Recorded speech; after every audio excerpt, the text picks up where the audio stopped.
and welcome to episode 3 in my series on how to play the kantele. I want to talk about some different strumming techniques. I've heard stories of how a solo kantele player would actually play a whole wedding dance evening, and this would probably have required some pretty aggressive strumming techniques, I think. I've actually had the opportunity to play solo kantele for some dances in my time, and so now I want to share some tips on how to drop the beat and get the dance floor bumping. I'm going to start with my favorite dance, the polska.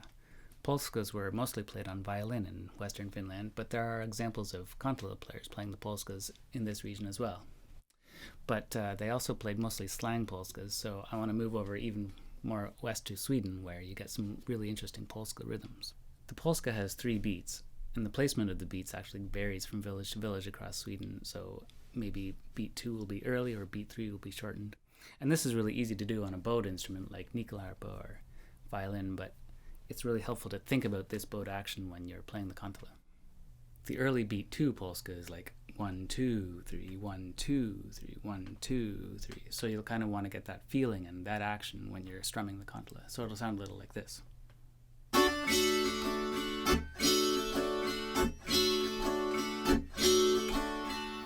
So I'll tend to play beat 1 quite staccato by dampening the strings with my palm on the downstroke. And then I'll really emphasize beat 2 by getting my whole body into it. And so you'll see my shoulder lift on that beat. So it doesn't really matter what the placement of the beats is. I just kind of want to point out here that it was by learning the polskas that got me into the more kind of dramatic and expressive strumming techniques. Now you'll need to play polkas and waltzes and stuff like that as well. So here we can talk about adding bass notes to your chords. Now you'll already be familiar from lesson 2 about aiming your strumming so that you can bring out melody notes.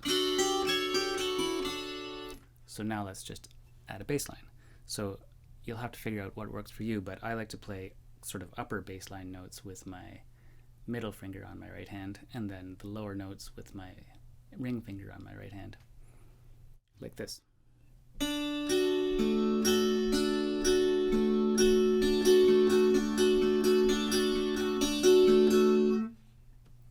Or we can apply the same idea to the waltz like this.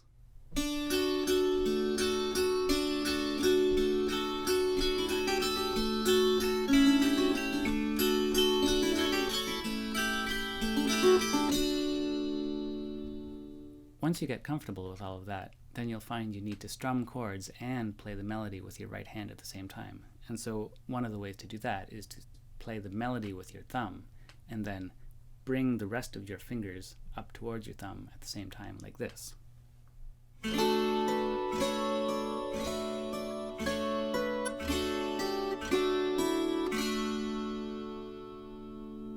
One thing I found surprisingly tricky was strumming a chord with my right hand at the same time as playing a melody note with my left hand, like this.